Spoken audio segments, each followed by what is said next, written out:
雷兄懂我。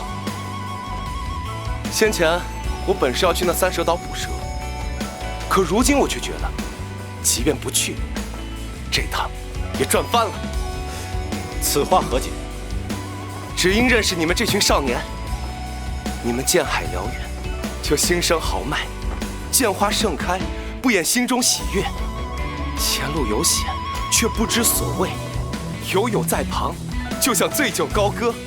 想笑了就大声笑，想骂了就破口骂。